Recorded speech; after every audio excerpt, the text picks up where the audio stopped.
ตัสสะภะคะวะโตอะระหะโตสัมมาสัมพุทธัสสะนะโมตัสสะภะคะวะโตอะระหะโตสัมมาสัมพุทธัสสะพุทธังคุณนังธัมมังคุณนังสังฆังคุณนังสัพพะปาปังปินากันตุอาญะกัมมังวาจีกัมมังมะโมกัมมังสัพพะปาปังปินากันตุปิดาคุณนังมารดาคุณนังสัพพะปาปังปินากันตุ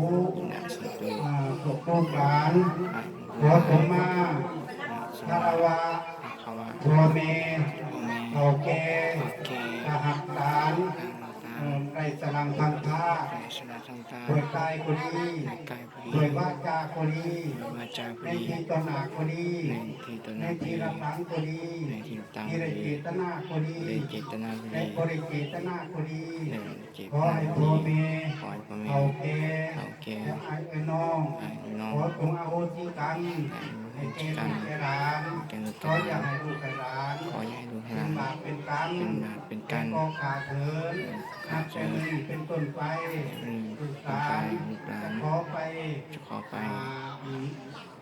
ไปต่างกับพวกไหมเพื่อให้เป็นที่มงคลแก่ลูกแก่หลานขอให้พ่อแม่จงอนุญาตและเฒ่าแก่จงอนุญาตให้แก่ลูกแก่หลานไปต่างกับพวกไหมในครั้งนี้ขอให้ได้ตั้งมุ่งมั่นปรารถนาทุกสิ่งทุกประการแด่พ่อขาเถิดสาธุสาธุอนุโมทามิเอา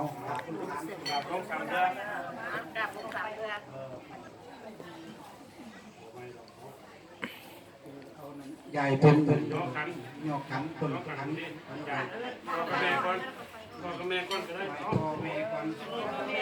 จับสวยนะแม่บ้านจับบ้านจะมาสวยบ้านไปใหญ่ไปมาเป็นลูกไปนี่ก็ให้ไ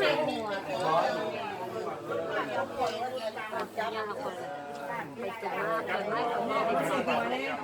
เอาพวกเก่ง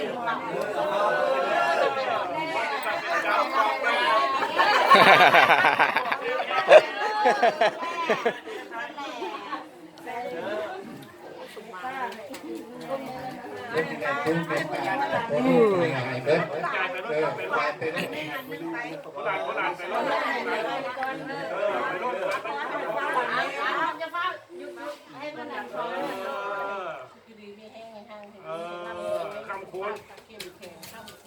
ไปประชาชนพวกนี้ก็ให้เป็นพวกแก่พวกเป็นพวกนี้เป็นคนที่เดียวเร็วเลยมันจะมาช่วยกัน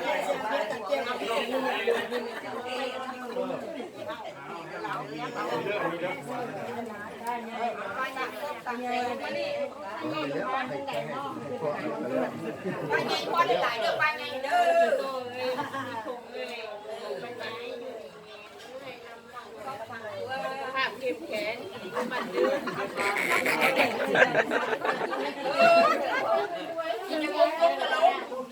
เอาไปบ้านเนี่ย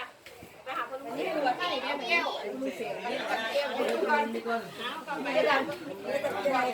ก็เลยมีกับแก้วยืดตาหัว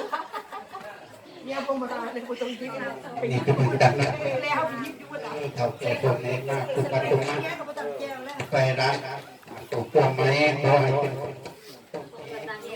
แล้วก็ตุกร้านตุกหนังตุกโรงเรียนคอยแม่ชนตุกคำเบิร์ดของบริษัท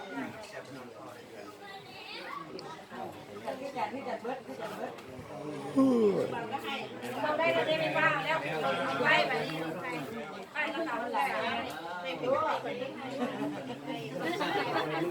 มีอะไรจับเรามาเข้ามาหาวะเชื่อไหมนักขันหกดาวโม่เอาเดือนเสร็จสร้างเป็นคนโม่ต้องถามแน่นอนเสร็จสร้างพันติ6 เดือน4 เดือน4 เดือนที่เดือนที่เสร็จมา เสร็จเก็บ เอาอย่างแน่ตัวดีโตใบมือในสันบันดีเด้ออันเดียวแห้งส้มมาลำรวยมีแขกขึ้นรถได้หลายได้เงินคำได้หลายมีสุขเงินได้เป็นเงินเป็นพันได้แขกหลายๆโตมากหลายไปเดี๋ยวได้แล้วไปเต้นขัดที่ไว้เต้นวางนี้ให้หน่อยมาแล้วส่งบ้านแล้วไปแล้วบ้านแล้วเบิ้ลแล้วก็แล้วตัวบอกสาวอันนะ ตัวอาจจะหน้าแดง พวกไปยังดอกข้ามคูที่เก่าอันแล้วพวกเบิ้ลที่เก่าอันแล้ว เขินแหงวาวนี่ มันสาวอันเลยนี่พวกไปยังดอกบ่ฮอดกับเพิ่นก็เอาโหสิกรรมให้เลยเด้นี่นะบ่เป็นหยังป่วยมันก็ต้องป่วยเบิ่ทุกคนเบิ่แหละเนาะจับสองกันที่บ่ต้องเฮ็ดดอกแล้วเลยแบบนั่นเด้อไปรับแขกเด้อแขกมาหลายเด้อตัวเด้อรับแขกเด้อรับแขกเด้อแขกมาหลายเด้อกินข้าวกินน้ำเด้อขอให้พ่อแม่นะไปรับแขกเด้อแขกมาหลายเด้อข้างนอกน่ะก็จะมาซอยซอยอย่างหลายได้มาเข้าไปนั่งคุยรับแขกได้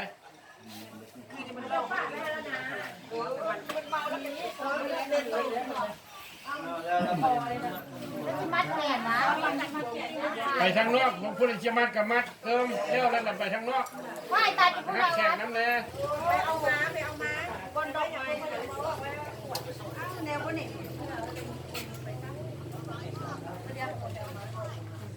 บนดอกไม้บ้านที่เด็กน้อยจะกินได้ไหมบ้านได้รับจัดนะพอแล้วพอแล้วจะ2,000เลยไม่ได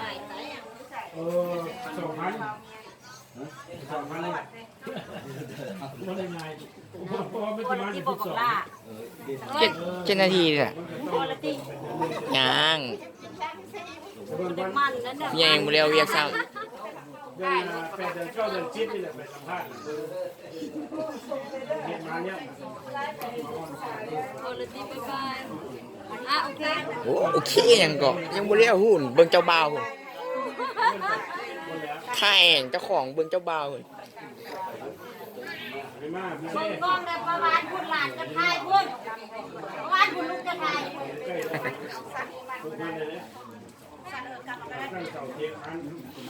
สั่นจะบอกวัดเนี่ยมัดเนี่ยอะไรยาวอะไรทำหนังได้เกินจะลงเก็บเป็นคนงานอะไรหลาย4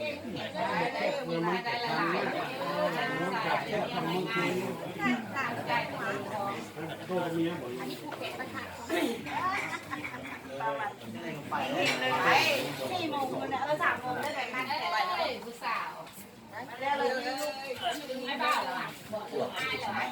ไปตอนนี้หัวนี่เดี๋ยวนี้นะหัวนี่ออกนี่ดิ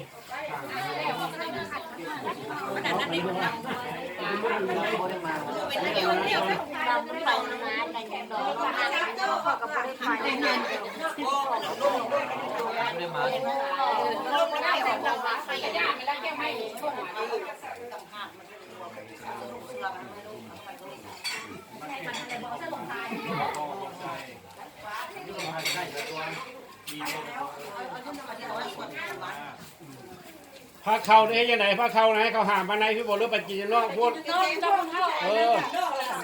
บอกพระเจ้าออกมาคุณเชิญไปนอกเลยซะมันจังโตแล้วเนาะในโตเลย เอาโตซะมุ้ยใครอยู่ในหรอกโตเลย โตเบิร์ดซะโตเบิร์ดซะเพราะว่าโตมีแล้วเนาะมาอย่างโตมาในงานทานหนึ่งเด้อพาเขาเด้อมันต้องควรเด้อให้พวกเราทานหนึ่งเขาได้คนกระยาไก่นั่นกับนอกเอาส่วนนอกเอาพวกเราไม่ได้นางไม่ได้มาขาโคตรขาโตมันเลยไป